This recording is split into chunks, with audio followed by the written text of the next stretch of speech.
श्री गणेशाय नमः। ओम नमो भगवते वासुदेवाय। जय श्री कृष्ण।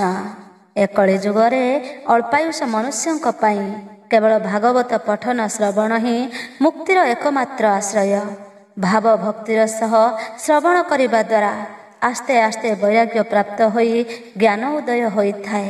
एहाकु भावर सह नित्य श्रवण द्वारा परम पद मोक्ष प्राप्त हुए।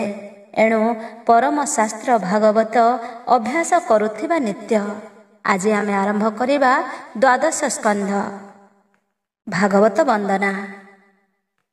नमामि नमामि महा ग्रंथ भागवत कृष्ण रसे रसायनित रसपूर्ण गीत।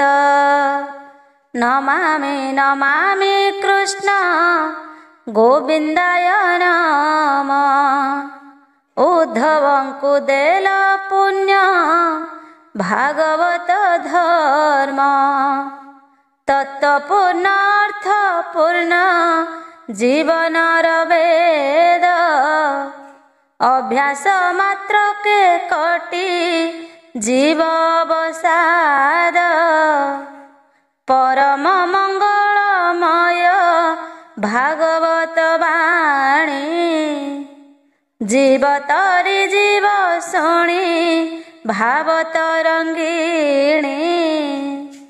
नमामि नमामि व्यास विष्णु अवतार जन कल्याण करिल भागवत सार। वेद पुराण रु सर्व सार को साउटी भागवते देइअछ माळ परि गुंथि। नमामि नमामि आहे दास जगन्नाथ प्राकृत छंदे बांधिल श्रीमद्भागवत। नमामि सुत सौनक मैत्रेय विज्ञ नैमिषारण्य करिल भागवत यज्ञ। नम नम परीक्षित राजर्षि विज्ञानी भागवत शुणाइले सुख ब्रह्म ज्ञानी। नमामि नमामि ब्रह्मा विष्णु महेश्वर नमामि देवस्य नम भक्त विदुर। परम शास्त्र प्राणीक निस्तारण पथ नमामि नमामि शास्त्र श्रीमद्भागवत। प्रलय जलरे मार्कंडेयंकर बटपत्र साई भगवानंक दर्शन। जल एकानव होइण आकाश पर्यंत लागिण जगत अंतर्ध्यान हेला पृथ्वी आकाश न दिशिला। विष्णुर माया मोहे पुणी भासंती मारकंड मुनि। विष्णु माया रे कदिने भासी लागिले उच्च स्थाने। तहिरे कबट वृक्ष कोमल दिशई प्रत्यक्ष फल पल्लवे शोभा दिव्य जल उपरे ता पल्लव। पूर्व उत्तर मध्य शाखा ऐशान्य ताल मध्य देखा। नव पल्लव बट पुटे एक पुरुष जबांगुष्ठे। अंगुष्ठ प्रमाणे पुरुष आपना प्रभारे से दृश्य। से बट पुटरे शयन मार्कंड कले ता दर्शन। प्रथम अध्याय ଦ୍ୱାଦଶେ ଆଶ୍ରୟ ଲକ୍ଷଣ 13 ଅଧ୍ୟାୟରେ ବର୍ଣ୍ଣନ। ପ୍ରଥମ ଅଧ୍ୟାୟ ତାହାର କଳିର ପ୍ରଭାବେ ଶଙ୍କର। ମାଗଧ ବଂଶେ ଉତ୍ପନ୍ନ ଭବିଷ୍ୟ ନୃପତି ବର୍ଣ୍ଣନ। ନମଇ ନର ନାରାୟଣ ଯୋଗ ସ୍ୱରୂପୀ ଭଗବାନ। ବୈକୁଣ୍ଠ ପୁରୁଷ ପୁରାଣ ଅଖିଳ ପତିତ ପାବନ। ଯାହାର ଆଦି ଅନ୍ତ ନାହିଁ ବେଦ ଯା ମହିମା ନ ପାଇ। ନମଇ ପ୍ରଭୁ ଭାବଗ୍ରାହୀ ଭକତ ହିତେ ଦେହ ବହି। ମତ୍ସ୍ୟ ଯେ କୁରୁମ ବରାହ ନୃସିଂହ ରୂପ ବିଶ୍ୱଦେହ। ବାମନ ପରଶୁରାମ ରାମ ହଳି ଯେ ବୁଧ କଳ୍କି ନାମ। ଏମନ୍ତେ ନାନା ଅବତାର ଖଣ୍ଡ ଯେ ଅବନୀର ଭାର।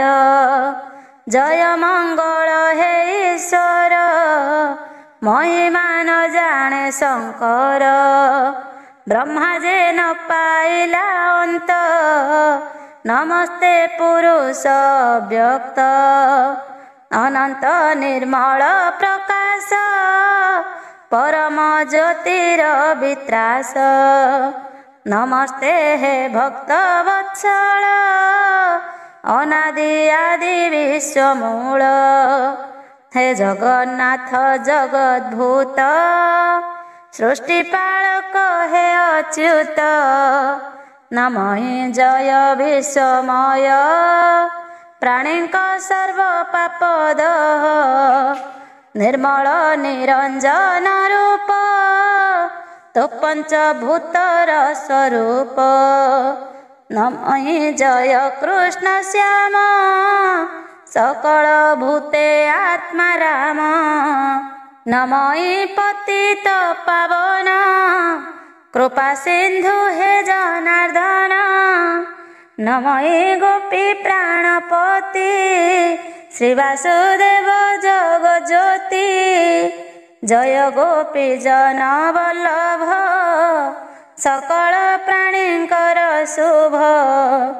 ନିର୍ମଳ ଜ୍ୟୋତି ରୂପ ପ୍ରଭା ବଦ୍ରିକାଶ୍ରମେ ତୋର ଶୋଭା।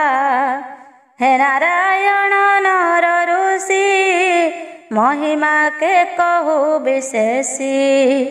ମହିମା ତୋହର ଅନନ୍ତ ନମସ୍ତେ ବ୍ରହ୍ମ ଭାଗବତ। ଶିରେ କପିଳ ଜଟା ଭାର ତେଜ ବିରାଜେ ଦିବାକର। ମୂର୍ତ୍ତିର ଗର୍ଭେ ଦେହ ରହି ଧର୍ମର ବୀର୍ଯ୍ୟ ଜନ୍ମ ହୋଇ। ଭାରତ ବରଷରେ ପୁଣ ତୁ ଇଷ୍ଟ ଦେବତା କାରଣ। ଅଖିଳ ଲୋକ ପୂଜ୍ୟ ତୁହି ତୋ ନାମ ଅନ୍ତେ ଯେ ଧରଇ। ସକଳ ପାପ କ୍ଷୟ ଯାଇ ବୈକୁଣ୍ଠ ପଦ ସେ ଲଭଇ। ଚତୁରାକ୍ଷର ନାମ ତୋର ମୁଖେ ଉଚାରି ଅଜାମିଳ। ସକଳ ପାପ ସେ ତରିଲା ତୋ ଦୂତ ବୈକୁଣ୍ଠକୁ ନେଲା।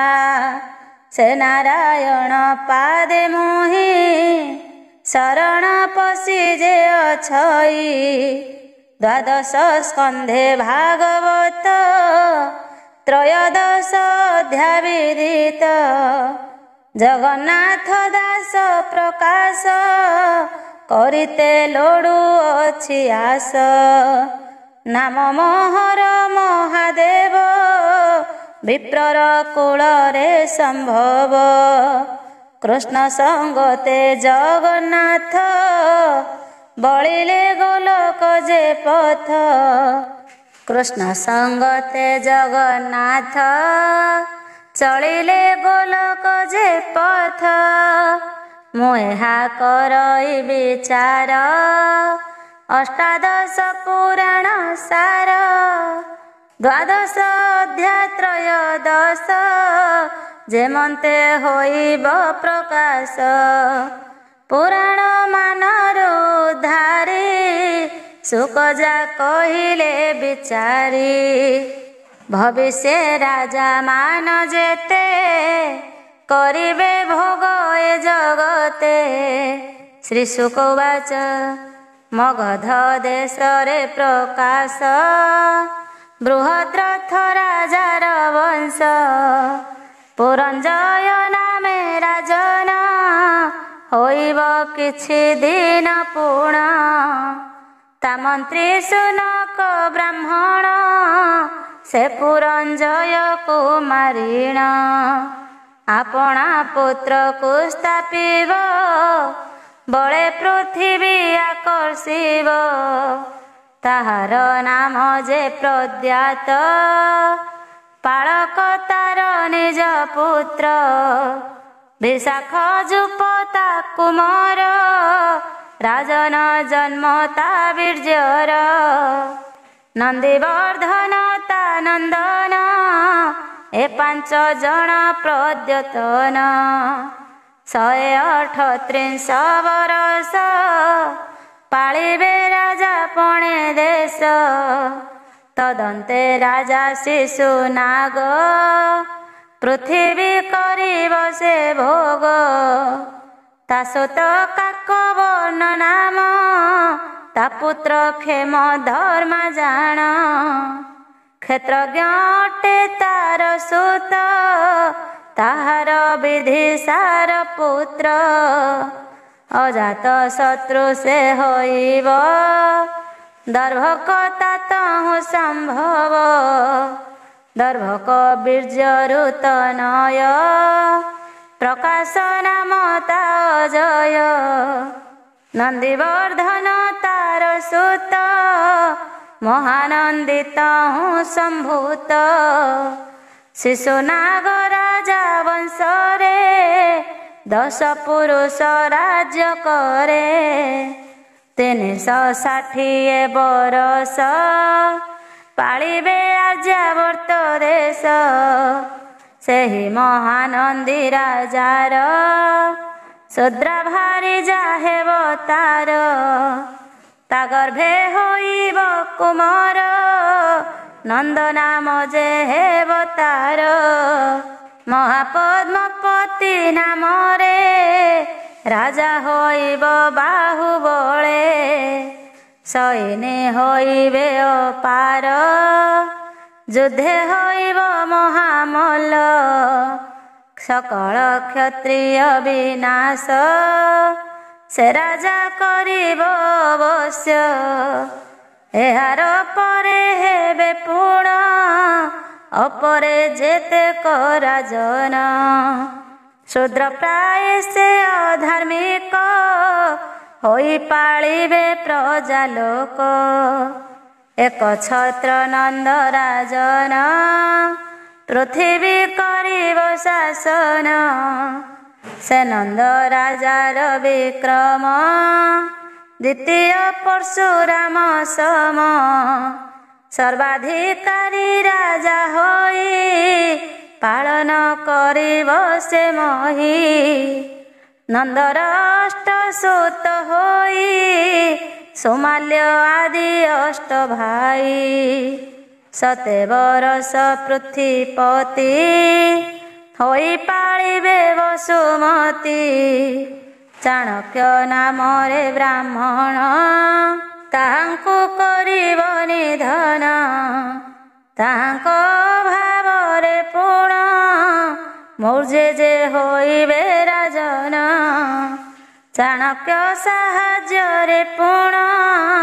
ଚନ୍ଦ୍ରଗୁପ୍ତ ହେବ ରାଜନ ତାହାକୁ ଅଭିଷେକ କରି ବିମ୍ବିସାର ପୁତ୍ର ଏହାରି ତା ସୁତ ଅଶୋକ ବର୍ଦ୍ଧନ ସୁଯଶା ତାହାର ନନ୍ଦନ ତା ପୁତ୍ର ନାମ ଯେ ସଙ୍ଗତ ଶାଳିଶୁକ ନାମେ ତା ସୁତ ନାମ ସୋମ ଶର୍ମା ତା ସୁତ ହେବ ସତ ଧନ୍ୱା। ବୃହଦ୍ରଥ ଯେ ତାତ ନଏ ତା ପୁତ୍ର ଦଶରଥ ହୋଏ। ଭୋଗ ଯେ 10 ପୁରୁଷ ବରଷ 137। ବୃହଦ୍ରଥର ସେନାପତି ପୁଷ୍ପମିତ୍ର ନାମେ ବିଖ୍ୟାତି। ରାଜା କୁମାରୀ ରାଜା ହେବ ଶୁଙ୍ଗ ବଂଶରେ ତା ସମ୍ଭବ। ପୁଷ୍ପମିତ୍ରକ ଅଗ୍ନିମିତ୍ର ସୁଜ୍ୟେଷ୍ଠ ନାମେ ତାର ପୁତ୍ର। ବସୁମିତ୍ର ଯେ ସୁତ ତାର ଭଦ୍ରକ ତାହାର କୁମାର। ତା ପୁତ୍ର ପୁଲିନ୍ଦୁ ତନଏ ଘୋଷ ନାମରେ ଜାତ ହୋଏ। ତା ପୁତ୍ର ହେବ ବଜ୍ରମିତ୍ର ଭାଗବତ ଯେ ତାର ପୁତ୍ର। ତା ସୁତ ହେବ ଦେବଭୂତି ଶୁଙ୍ଗ ବଂଶେ 10 ଉତ୍ପତ୍ତି। ଏସ 12 ବରଷ ରାଜାପଣରେ ଭୋଗ ଶେଷ। ଦେବଭୂତି ରାଜାର ମନ୍ତ୍ରୀ କଣ ନାମରେ ତା ବିଖ୍ୟାତି। ରାଜା କୁମାରୀ କଣ ରାଜା ହୋଇ ସେ ପାଳିବ ପରଜା। ତା ସୁତ ବସୁଦେବ ନାମ ଭୂମିତ୍ର ତାହାର ନନ୍ଦନ। ତା ସୁତ ନାମ ନାରାୟଣ ସୁଶର୍ମା ଏହାର ନନ୍ଦନ।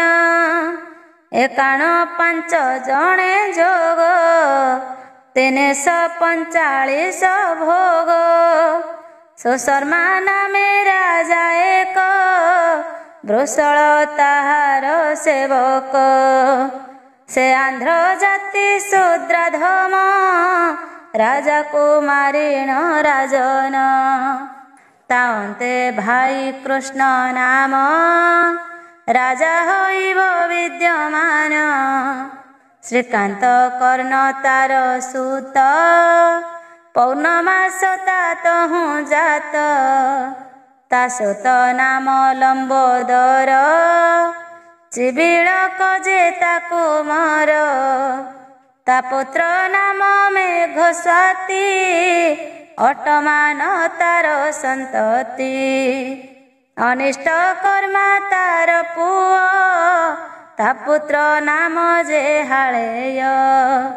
ତଳକ ତାର ହେବ ସୁତ ପୁରୀଶ ଭୀରୁ ତାର ପୁତ୍ର।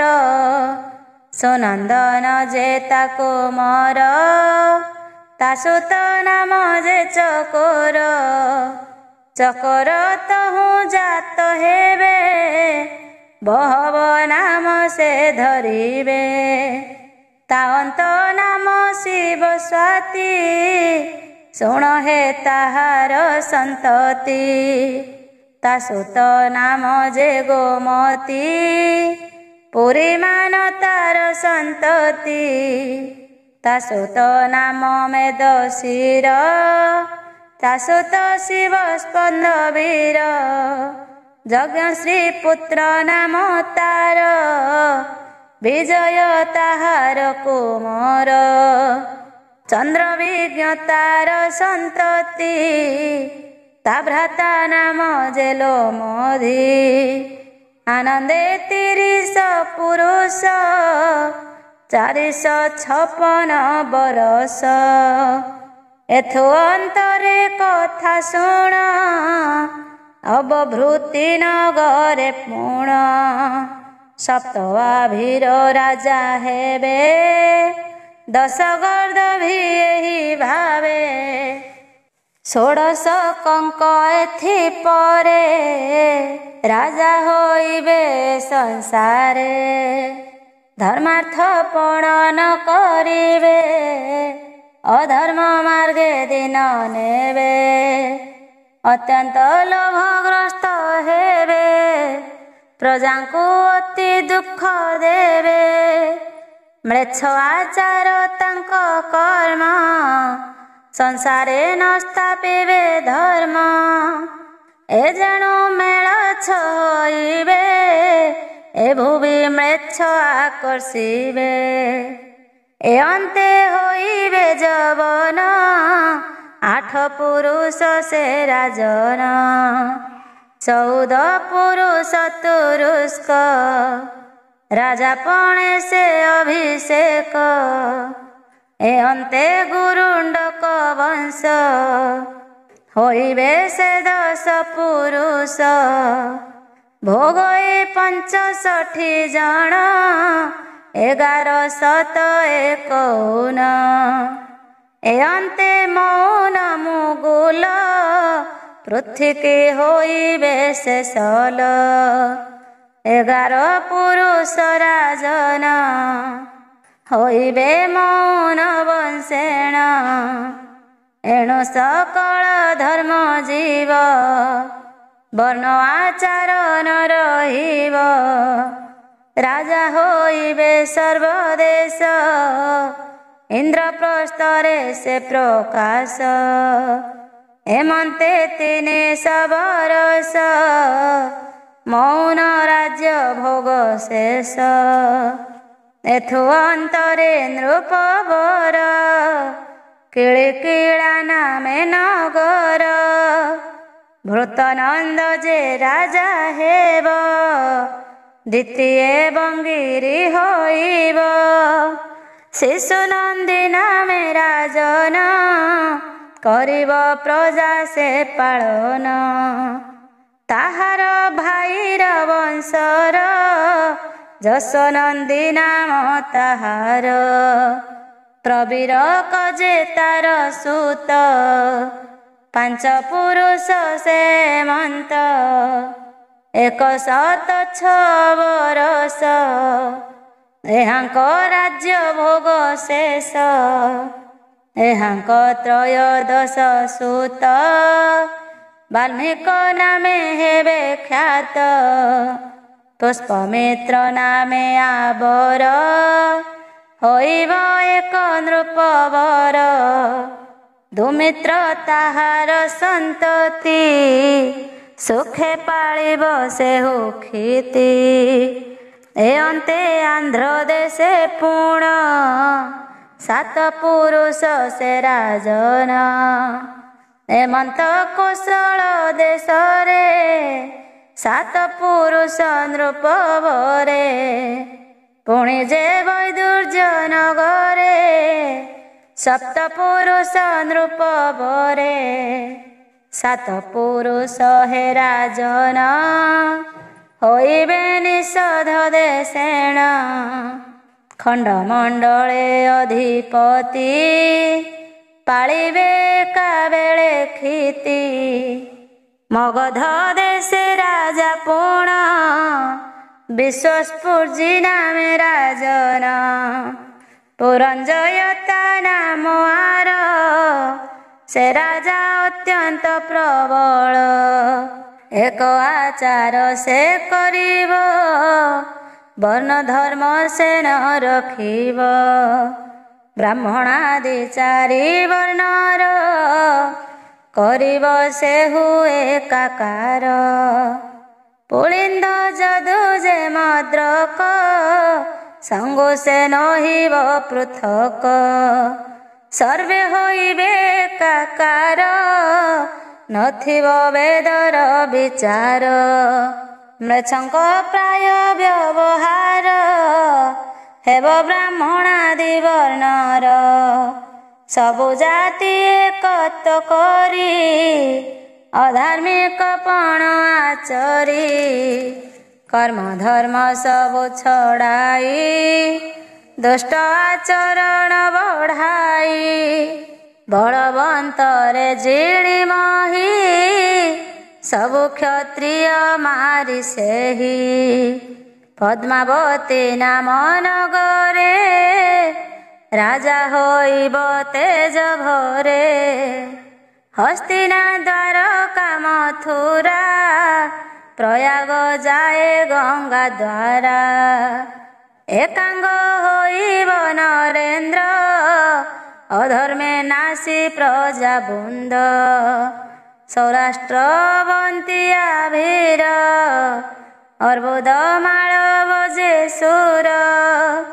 ବ୍ରାହ୍ମଣେ ସଂସ୍କାରରେ ହୀନ ଶୂଦ୍ର ପ୍ରାୟ ଆଚରଣ। କ୍ଷତ୍ରିୟ ଶୂଦ୍ର ପ୍ରାୟ ହୋଇ ପ୍ରଜା ପୀଡ଼ିବେ ରାଜା ହୋଇ। ଚନ୍ଦ୍ରଭାଗା ଯେ ସିନ୍ଧୁ ତଟ କୌନ୍ତି ଯେ କାଶ୍ମୀର ନିକଟ। ବ୍ରାହ୍ମଣ କ୍ଷତ୍ରି ନାମଧାରୀ ଶୂଦ୍ରେ ହୋଇବେ ଅଧିକାରୀ। ମ୍ଲେଚ୍ଛ ଶରୀରେ ରାଜା ହେବେ ଅଧାର୍ମିକ ପଣେ ବର୍ତ୍ତିବେ। ଗୁରୁ ବ୍ରାହ୍ମଣ ସେ ମାରିବେ ମିଥ୍ୟାବାଦରେ ଦିନ ନେବେ। ଅଳପେ କ୍ରୋଧ ସେ କରିବେ ହିଂସା ଗ୍ରାମ୍ୟ ଧର୍ମ ଆଚରି। ସତ୍ୟ ଗୁଣକୁ ନ ବିଚାରି ଅଦୋଷେ ଦଣ୍ଡିବେ ପ୍ରାଣୀଙ୍କି। ବିଚାର ନଥିବ ତହିଁକି ସ୍ତ୍ରୀ ବାଳକ ଗो ବ୍ରାହ୍ମଣ ମାରି କରିବେ ରଣ ଭଣ। ପରଦ୍ରବ୍ୟ ବଳେ ହରିବେ ପରଦାରା ଯେ ସେ କରିବେ। ଅଳପ ସମ୍ପତ୍ତି ହୋଇବ ଉଦୟ ଅସ୍ତ ପ୍ରାୟ ଜୀବ। ଅଳପ ଦିନେ ଯିବେ ନାଶ ଅଯସେ ରଖି ନିଜ ବଂଶ। ସେ ମ୍ଲେଚ୍ଛ ରୂପୀ ରାଜା ମାନ ରଜତ ମରେ ଯୁକ୍ତ ମନ। ଅସଂସ୍କାର ଯେ କ୍ରିୟାହୀନ ପ୍ରଜାଙ୍କୁ କରିବେ ପୀଡ଼ନ। ସେଦିନେ ପ୍ରଜାମାନେ ପୁଣ ଦେଖିଣ ରାଜା ଚରଣ। ଅବିଦ୍ୟା କର୍ମେ ବର୍ତ୍ତିବେ ସେ ରାଜା ଭାଷା ହିଁ କହିବେ। ପ୍ରଜାଏ ଅନ୍ୟାନ୍ୟ ହୋଇ ଆପଣା ଛାଏ ନାଶ ଯାଇ। ଏକ ଆରକେ ଗର୍ବ କରି ମରିବେ ହିଂସା ଭାବ ଧରି।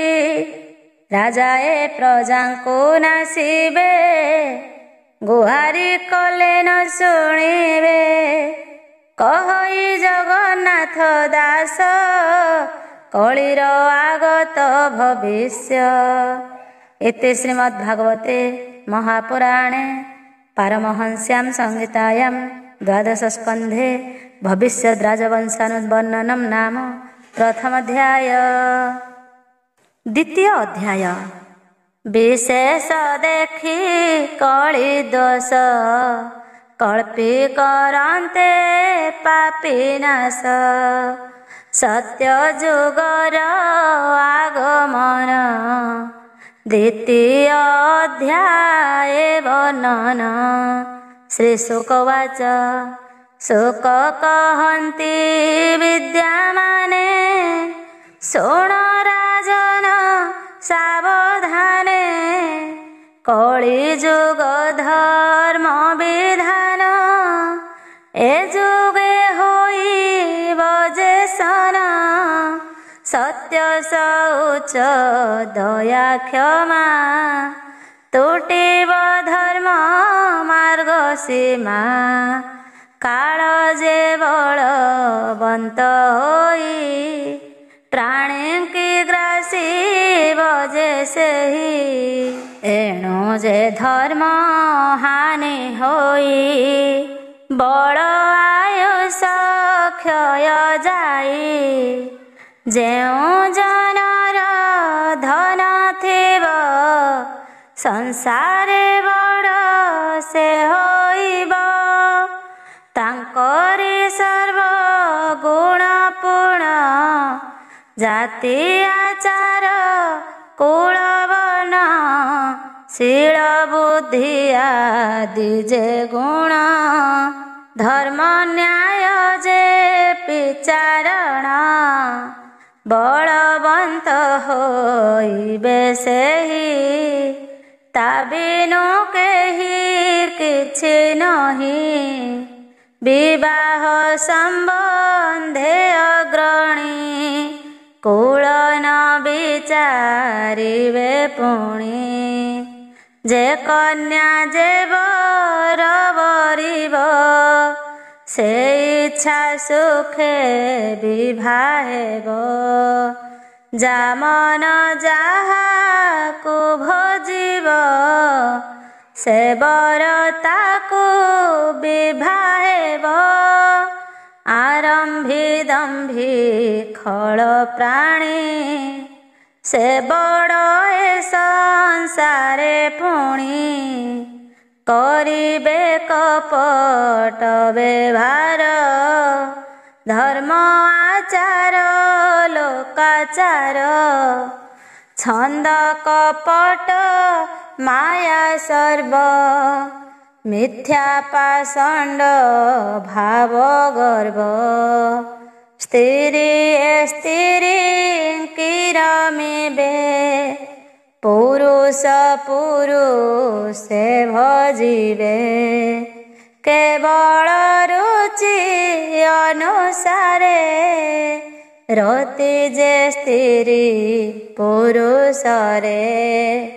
କ୍ରୀଡ଼ା ବିହାର ଜାତିହୀନେ କରିବେ ଯେ ଅଭିଗମନେ।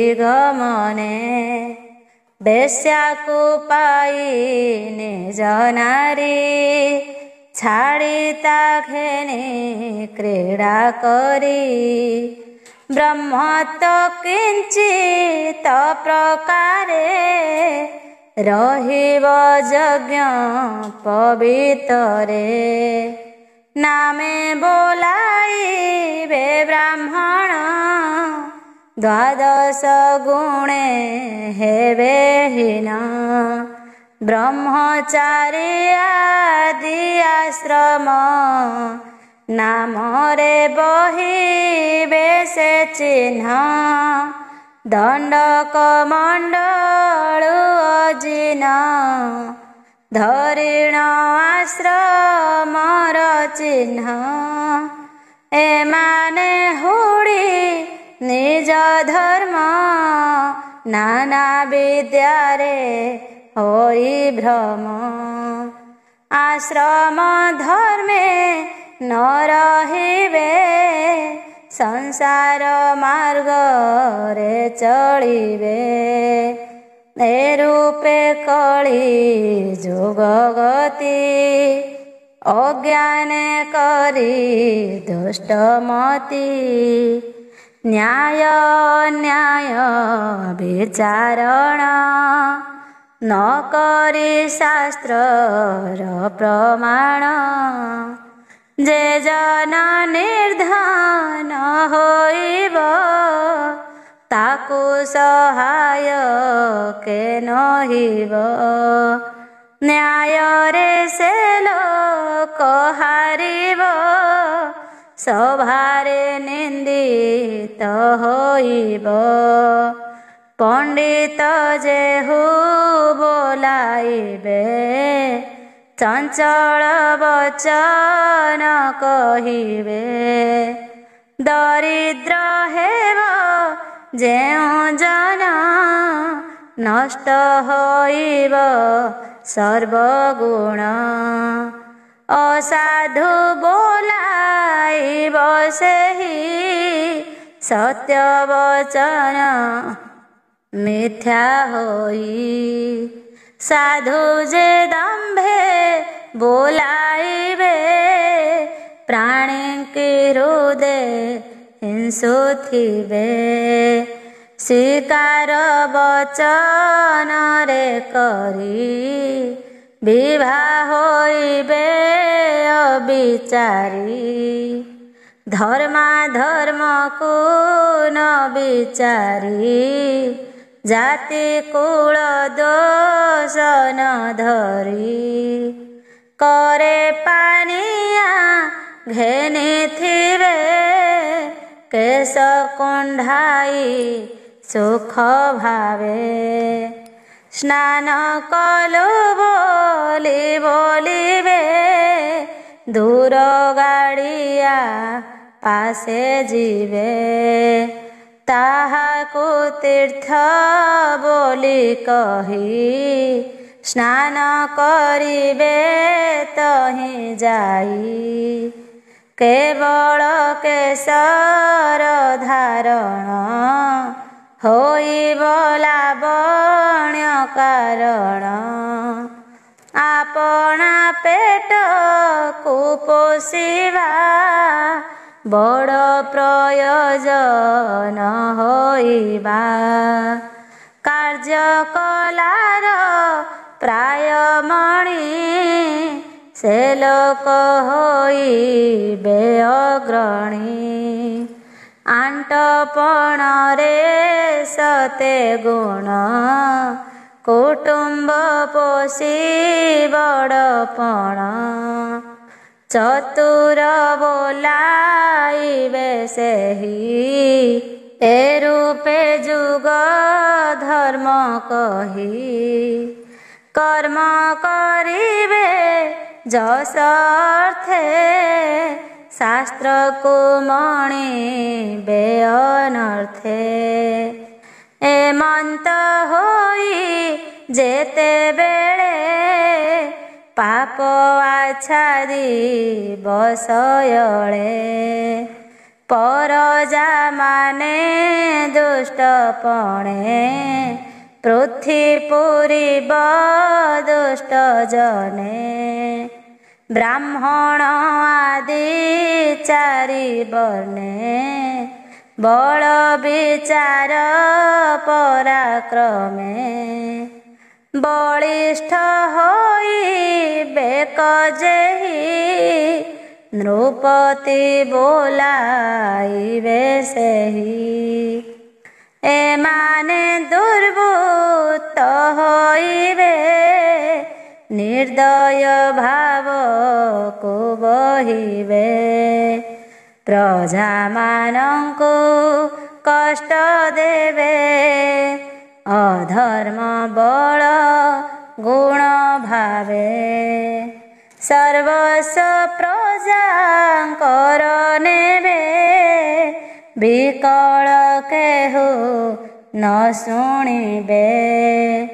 ପର ଦ୍ୱାରା ଧନ ହରିବେ ଶୋକ ବିପତ୍ତିରେ ଦଣ୍ଡିବେ। ଏମନ୍ତ ହୋଇ ଯେତେବେଳେ ପ୍ରଜାଙ୍କୁ ପୀଡ଼ିବେ ଶୟଳେ। ବନ ପର୍ବତେ ସେ ଲୁଚିବେ ସେ ଦେଶ ଧର୍ମରେ ରହିବେ। ଭକ୍ଷିବେ ଶାକ କନ୍ଦମୂଳ ଆମିଷ ପୁଷ୍ପ ମଧୁ ଫଳ। ଇନ୍ଦ୍ର ବରଷା ନ କରିବ ଏଣୁ ଯେ ଦୁର୍ଭିକ୍ଷ ହୋଇବ। କର ପୀଡ଼ାରୁ ପ୍ରାଣୀମାନେ ବିଷାଦ ହୋଇବେ ଯେ ଜନେ। ରାଜାଏ କ୍ଷମା ନ କରିବେ ଯମ କିଙ୍କର ପ୍ରାୟ ହେବେ। ଶୀତ ବାତ ଖରା ବରଷା ପୀଡ଼ିବ ବ୍ୟାଧି କ୍ଷୁଧା ତୃଷା। ଚିନ୍ତା ସନ୍ତାପ ଜୋରେ ଦୁଃଖୀ ପ୍ରଜାଏ ହେବେ ନିରିମାଖି। କଳି ଯୁଗରେ ପ୍ରାଣୀମାନ ପାପେ ହୋଇବେ ଆୟୁହୀନ। ସ୍ତ୍ରୀ ପୁରୁଷଙ୍କ ଆୟୁଷ ବିଂଶ କି 30 ବର୍ଷ। ପ୍ରାଣୀ ଆୟୁଷ ଦିନେ ଦିନେ ক্ষীণ যে হইব ধর্মে, চারি বর্ণ চারি আশ্রম, ତୁଟିବ ବେଦ ମାର୍ଗ ଧର୍ମ ସକଳ ଧର୍ମ ନାଶ ଯିବେ ପାଷାଣ୍ଡ ବହୁତ ହୋଇବେ ରାଜାଏ ଦସ୍ୟୁ ପରି ହେବେ ପ୍ରଜାଏ ମନ୍ତ କରିବେ ଚୌର୍ଯ୍ୟ ହିଂସା ମିଥ୍ୟାବାଦ ବିଶ୍ୱାସଘାତ ବୃତ୍ତି ଛେଦ ଏମନ୍ତେ ପ୍ରବର୍ତ୍ତିବେ ପ୍ରାଣୀ ଜୀବିକା କରି ନଗ୍ରଣୀ ସକଳ କର୍ଣ୍ଣରେ ବିସ୍ତାର ଶୂଦ୍ର ଯେ ବଢ଼ିବେ ଅପାର ସବୁ ଯେ ବର୍ଣ୍ଣ ମାନଙ୍କର ଶୂଦ୍ର ପରି ହେବ ଆଚାର ଗାଈ ଯେ ଛେଳି ପ୍ରାୟ ହୋଇ ଅଭକ୍ଷ ଭକ୍ଷୀ କ୍ଷୀର ଦେଇ ସର୍ବ ଆଶ୍ରମୀ ମାନେ ପୁଣ କରିବେ ଗୃହୀ ଆଚରଣ ଗୃହସ୍ଥ ଧର୍ମ ଆଚରିବେ ବେଦ ବଚନ ନ ମାନିବେ ସର୍ବ ଯେ ବନ୍ଧୁ ମାନଙ୍କରେ ଶାଳକେ ହେବେ ସ୍ନେହ ଭରେ ଧାନ୍ୟାଦି ସର୍ବ ଶସ୍ୟମାନ ସକଳ ହେବ ରସହୀନ ବୃକ୍ଷ ସକଳ ସମିତୁଲ୍ୟ ଅତ୍ୟନ୍ତ କ୍ଷୀଣ ପତ୍ର ଫଳ ମେଘେ ଯେ ଗର୍ଜନ କରିବେ ବିଦ୍ୟୁତ ମାନେ ଆଚ୍ଛାଦିବେ ବରଷା କିଞ୍ଚିତ କରିବେ ପବନେ ମେଘ ଉଡ଼ିଯିବେ ଫିରି ଫିରି ବରଷା କରି ପ୍ରଜା ଚାଷ କରି ନ ପାରି ଘର ମାନ ଶୂନ୍ୟ ହୋଇବେ ପ୍ରାଣୀଏ ନିର୍ଧନେ ବଞ୍ଚିବେ ଗର୍ଦ୍ଦଭ ପ୍ରାୟ ଆଚରିଣ କରିବେ ପ୍ରାଣୀ ପରିଶ୍ରମ ଏମନ୍ତେ ଘୋର କଳି ଯୁଗ ଯେବେ ହୋଇବ ଶେଷ ଭାଗ ସେ କାଳେ ପ୍ରଭୁ ନାରାୟଣ ଧର୍ମର ରକ୍ଷାର କାରଣ ସତ୍ୱଗୁଣ ଆଶ୍ରୟ କରି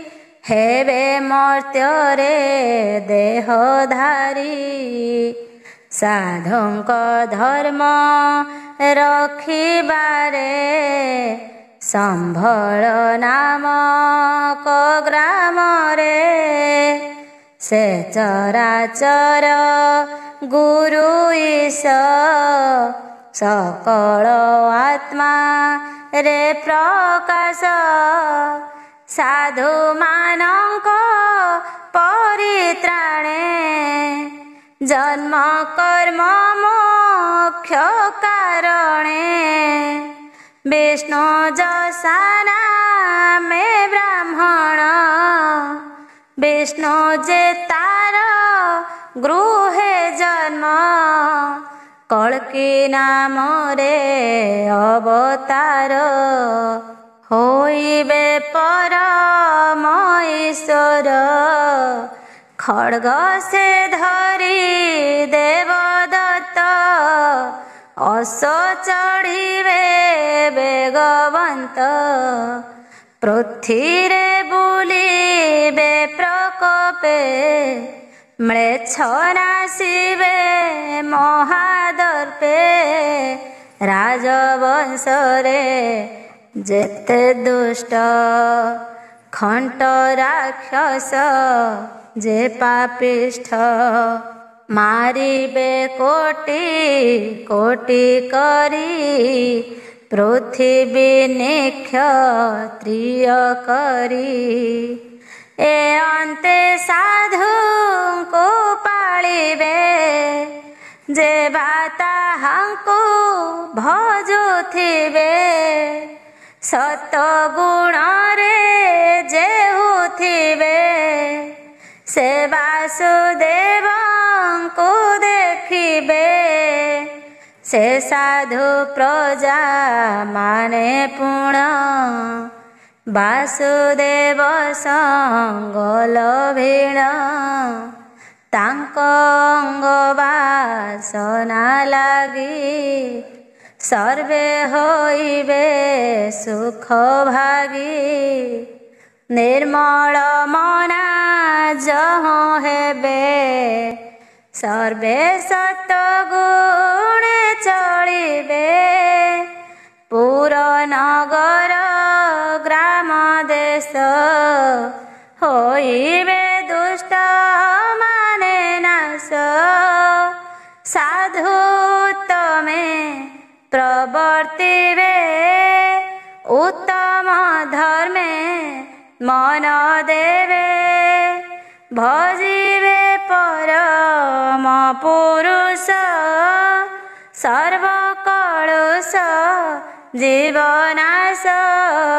କଳକୀ ଅବତାର ଯେବେ, সকল ধর্ম রক্ষা তেবে। যে সত্য গুণাত্মক ভাবে, প্রজায়ে জনম লভিবে। সত্য যুগ ধর্ম হইব, কলি যুগ ধর্ম রহিব। যে কালে চন্দ্র সূর্য বেনি, পুষ্যা নক্ষত্র গুরু ঘেনি। কর্কট রাশি একা বেলে, আসিবে কথা দেখিলে। জানিব সত্য যুগ আদ্য, এ ভাবে পুরাণ সম্বাদ। সোম সূর্যাদি বংশে যেতে, নৃপতি থিলে জগতে। বর্তমানরে যেতে ছন্তি, ভবিষ্যে যেতে নৃপতি। তাহা ତ ସଂକ୍ଷେପି କହିଲୁ, ଏବେ କି ସନ୍ତୋଷ ଲଭିଲୁ। ତାହା ତ ସଂକ୍ଷେପି କହିଲୁ, ଏବେ କି ସନ୍ତୋଷ ଲଭିଲୁ। ପରୀକ୍ଷିତ ତ ଜନ୍ମ ଆଦି, ନନ୍ଦ ରାଜାଭିଷେକାବଧି। କଳି ଯୁଗର ଭୋଗ ଶେଷ, 1115। ସପ୍ତ ଋଷିରୁ ଆଦି ପୁଣି, ଉଦେ ପୁଲହ କ୍ରତୁ ବେନି। ଅସିଆଦିଏ ମଧ୍ୟ ଏକ, ତା ମଧ୍ୟେ ଦିଶ ଯେ ରକ୍ଷ। ତହିଁରେ ସପ୍ତ ଋଷି ଥାନ୍ତି, ସତେ ବରଷ ସେ ବସନ୍ତି। ମଘା ନକ୍ଷତ୍ରେ ସପ୍ତ ଋଷି, ଅଛନ୍ତି ଏବେ କୁରୁବଂଶୀ। ଯେ ଦିନେ କୃଷ୍ଣ ଅବତାର, ତେଜିଲେ ନର କଳେବର ମଘା ନକ୍ଷତ୍ରେ ସପ୍ତ ଋଷି ସେଦିନ ଉଦୟ ପ୍ରକାଶୀ କଳି ପ୍ରବେଶ ସେଦିନରେ ପାପ ପ୍ରବେଶ ପ୍ରାଣୀ ଠାରେ କୃଷ୍ଣର ପାଦ ପଦ୍ମ ଚିହ୍ନ ଥିଲା ପୃଥିରେ ଯେତେ ଦିନ ସେଦିନ ଯାଏ କଳି ଯୁଗ ପୃଥି କି ନହି ଥିଲା ଭୋଗ କୃଷ୍ଣ ବୈକୁଣ୍ଠେ ବିଜେ ଯେଣୁ ସଂସାରେ ପ୍ରବର୍ତ୍ତିଲା ତେଣୁ ମଘା ନକ୍ଷତ୍ରେ ସପ୍ତ ଋଷି କଳି ଆଦ୍ୟରେ ପରବେଶୀ ଦେବତା ମାନଙ୍କ ବରଷ 1200 ବରଷରେ ଶେଷ ମନୁଷ୍ୟ ବରଷରେ ଶେଷ 4,00,000 ଶପଥ ଋଷି ମାନେ ଯେବେ ମଘାରୁ ପୂର୍ବା ସାଢ଼େ ଯିବେ ଯେଦିନ ନନ୍ଦ ରାଜା ହେବ କଳି ଅତ୍ୟନ୍ତ ବୃଦ୍ଧି ହେବ ଜୀବନ ଦିନେ ଯେଉଁ କ୍ଷଣ ଶ୍ରୀକୃଷ୍ଣ ଗଲେ ଅନ୍ତର୍ଧ୍ୟାନ କଳି ପ୍ରବେଶ ତତକ୍ଷଣେ ବୋଲନ୍ତି ପୁରା ବିଦ ଜନେ ଦେବ ବରଷର 1200 ଅନ୍ତେ ସତ୍ୟ ଯୁଗ ପ୍ରବେଶ ପ୍ରାଣୀ ସତ୍ୟ ଯେ କହିବେ ଆତ୍ମଜ୍ଞାନରେ ଧ୍ୟାନ ଦେବେ ଏ ମନନ୍ତରେ ମନୁଜାତ ବୈବସ୍ୱତ ନାମ ବିଖ୍ୟାତ ଏହାଙ୍କ ବଂଶରେ ବ୍ରାହ୍ମଣ କ୍ଷତ୍ରିୟ ବୈଶ୍ୟ ଶୂଦ୍ର ଜନ ଏ ଯୁଗେ ଯୁଗେ ହେଉଛନ୍ତି ଏ 4 ଯୁଗେ ଲେଉଟନ୍ତି ଏ ସର୍ବପୁରୁଷଙ୍କ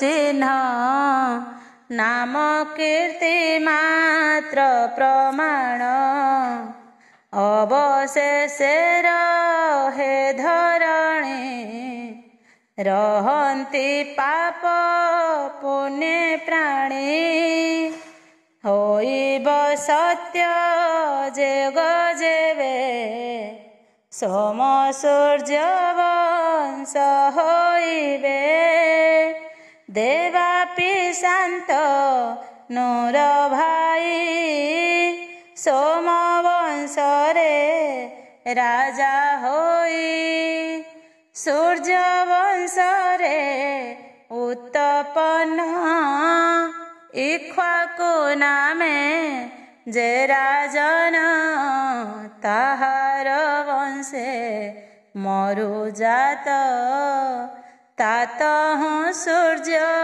ବଂଶ ଖ୍ୟାତ ଏ ଦୁଇ ବୀରେ ତପ ଫଳେ ଚିରଞ୍ଜୀବୀ ହୋଇ ଶୟଳେ ହେମବନ୍ତ ଉତ୍ତର ଭାଗେ କଳାପ ନାମ ଗ୍ରାମ ଲାଗେ ମହାଘୋର ତପସ୍ୟା କରି ଥିବେ କଳି ଶେଷ ଆବୋରି କଳିର ଅନ୍ତେ କଳ୍କି ରୂପୀ ଏ ଦୁଇ ରାଜାଙ୍କୁ ନିରପି ମରୁକୁ ଅଯୋଧ୍ୟାରେ ଆଣି ସ୍ଥାପିବେ ପ୍ରଭୁ ଚକ୍ରପାଣି ଦେବାପି ହସ୍ତି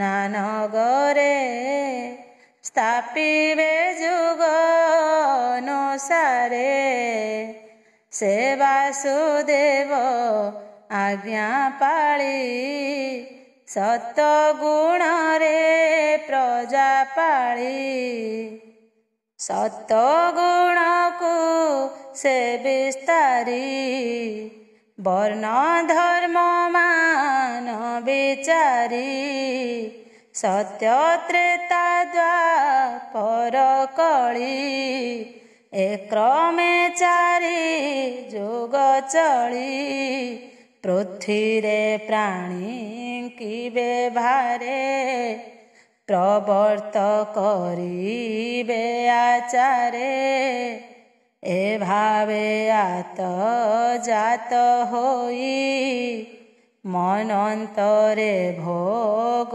ସରଇ ମମତା ଭାବରେ ପୃଥିବୀ ମୋହର ବୋଲି ଲୋଭେ ସେବି ରାଜାଏ କାଳେ ନାଶ ଗଲେ କଥା ମାତ୍ର କରୁହାଇଲେ ଏ ଦେହ ବିଷ୍ଠା ଭସ୍ମ କୃମି ମାୟା ବଳରେ ବ୍ୟର୍ଥେ ଭ୍ରମି ସଙ୍ଗତେ ଭୂମି ନ ନେଲେ ପୃଥ୍ୱୀରେ ବଡ଼ ବଡ଼ ଥିଲେ ଅନିତ୍ୟ ଶରୀରକୁ ବହି ପ୍ରାଣୀଙ୍କ ଦ୍ରୋହ ଯେ ଚିନ୍ତଇ ମାୟା ଶରୀରେ ଗର୍ବ ବହି ଅଜ୍ଞାନେ ଜାତ ନା ସଞ୍ଚଇ ନରକ ଭୋଗ ସେ କରଇ କୃମି ଚାଣ୍ଡାଳ କୋଳ ହୋଇ ସେ ବିଷ୍ଣୁ ମାୟାରେ ମୋହିତ ହୋଇଣ ପ୍ରାଣୀ ଉନ୍ମତ୍ତ ଏ ପୃଥ୍ୱୀ ଅଖଣ୍ଡିତ ହୋଇ କେମନ୍ତେ ମୋତେ ପ୍ରାପ୍ତ ହୋଇ ମୋ ପୂର୍ବ ପୁରୁଷ ସେମାନେ ଏ ଭୂମି ଭୁଞ୍ଜି ସୁଖ ମନେ ମୋର ପୁତ୍ର ପୌତ୍ର ମାନେ କେମନ୍ତେ ଭୁଞ୍ଜିବେ ଅବିଘ୍ନେ କରିବେ ଅଖଣ୍ଡିତ ଭୋଗ ଏମନ୍ତ ବିଚାରି ସଂଯୋଗ କର୍ମରେ ମାୟା ବନ୍ଧ ହୋଇ ଆତ୍ମା ଉଦ୍ଧରି ନ ପାରଇ ସ୍ତ୍ରୀ ପୁତ୍ର କୁଟୁମ୍ବାଦି କରି ମୋହର ବୋଲିଣ ବିଚାରି ମୋହ ତ୍ରିଗୁଣ ରଜୁପାସ ବନ୍ଧନ କରି ଅଛି ବିଷ ଅନ୍ତେ ଯେ କାଳ ବଶ ହୋଇ ସବୁ ଛାଡ଼ିଣ ଚଳି ଯାଇ ଏ ସର୍ବ ମିଥ୍ୟା ବୋଲି ଜାଣ ପାପ ପୁଣ୍ୟକୁ ଅବଧାନ ଯେ ରାଜାମାନେ ପୂର୍ବେ ଥିଲେ ପୃଥିବୀ ଭୋଗ କଲେ ବଳେ ସେ ପୁଣି କାଳ ବସେ ନାଶ କଥା ରହିଲା ଅବଶେଷ ପୁଣି କଳ୍ପକେ ଯାଏ କ୍ଷୟ ଏମନ୍ତେ ବିଷ୍ଣୁ ମାୟା ମୋହ କହିଲେ ଦାସ ଜଗନ୍ନାଥ कृष्ण चरणे देई चित्त। इति श्रीमद्भागवते महापुराणे पारमहंस्यां संहितायां द्वादशस्कन्धे कलियुगधर्मवर्णनं नाम द्वितीयोऽध्यायः।